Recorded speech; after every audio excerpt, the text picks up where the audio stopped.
മണാലിയിൽ zip line പൊട്ടിവീണ് അപകടമുണ്ടായി. Nagpur സ്വദേശികളുടെ മകൾ ട്രിഷ അപകടത്തിൽപ്പെട്ടു. പെൺകുട്ടിക്ക് സാരമായി പരുക്കേറ്റിട്ടുണ്ട്. അജീഷ് ജയകുമാർ വിവരങ്ങളുമായി. അജീഷ്, ഇത് തീർച്ചയായും ഇവിടെ ഒരു അലംഭാവം ഉണ്ടായിട്ടുണ്ട്. അധികൃതരുടെ ഭാഗത്തു നിന്ന് തന്നെയാണ് വ്യക്തമാകുന്നത്. ദൃശ്യങ്ങളിൽ നിന്ന് ഇത് പൊട്ടി വീഴുന്നു എന്നൊക്കെ പറയുമ്പോൾ അത് നിസ്സാര കാര്യമല്ല. കുട്ടിയുടെ പരുക്ക് എങ്ങനെയാണ്? പാറപ്പുറത്തേക്കൊക്കെയാണോ വീണിട്ടുള്ളത്? കുട്ടിയുടെ കല്ലുകൾ അവിടെ കാണുന്നുണ്ട്. അനുജ, പരിക്ക് ഗുരുതരമാണ്. ഇത് ജൂൺ 8 നടന്ന സംഭവമാണ്. അതിന്റെ ദൃശ്യങ്ങളാണ് ഇപ്പോൾ അത് പുറത്ത് വന്നിട്ടുള്ളത്. ഇവർ മഹാരാഷ്ട്രയിലെ നാഗ്പൂർ സ്വദേശികളാണ്. അവർ സമ്മർ വെക്കേഷൻ ആഘോഷിക്കാനായി ഹിമാചലിലെ മണാലിയിൽ എത്തിയതായിരുന്നു. അപ്പോഴാണ് ഈ അപകടം നടന്നത്.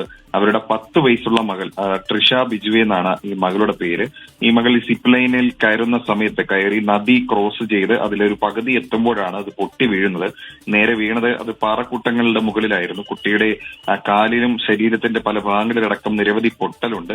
ആ സമയത്ത് ഈ പൊട്ടി വീണ സമയത്ത് പോലും അവിടെ രക്ഷാപ്രവർത്തനത്തിനായി പെട്ടെന്ന് ആരുമില്ലായിരുന്നു. പിന്നീട് ഒരുപാട് നേരം കഴിഞ്ഞാണ് ഈ കുട്ടിയെ ആശുപത്രിയിലേക്ക് എത്തിക്കാനായത്. ആദ്യം മണാലിയിലെ ആശുപത്രിയിലും അവിടെ നിന്ന് വിദഗ്ധ ചികിത്സയ്ക്കായി ചണ്ഡീഗഡിലേക്കും കൊണ്ടുപോയിരുന്നു.